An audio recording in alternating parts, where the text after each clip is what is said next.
This is a story about time. It's actually a story about not having any time, really. It's also about a man who doesn't have much longer to live. And it's definitely a story about regret. It's the kind of story that feels like a fever dream, disjointed and unsettling, but one you can't seem to wake up from. Let me explain. I was driving home from my parents' house after Christmas, the day after Christmas.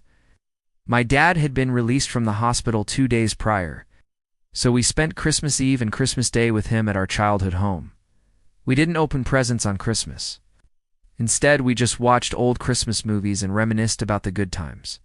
He looked frail in the hospital bed, but he still had his sense of humor, which was the most important thing. I remember him telling me while I was giving him a foot massage, I never thought this is how I'd be spending my Christmases, but here we are. Then he'd give me this mischievous grin, like the Grinch who stole Christmas, and say, "But hey, it could always be worse. I could be in a body bag."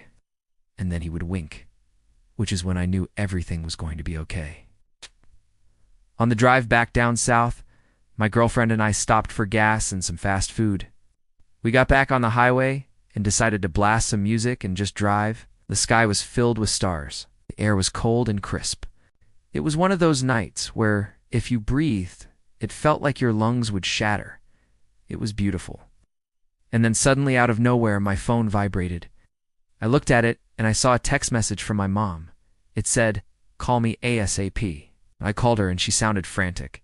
She said, "Where are you guys? Dad's heart rate just went up. He thinks he's dying again." My girlfriend and I started driving faster.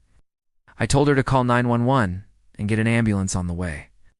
We sped through small towns and over country roads. The closer we got, the more my anxiety grew. When we finally arrived at my parents' house, there were already 2 ambulances waiting out front. I ran into the house and my dad was sitting upright in his hospital bed.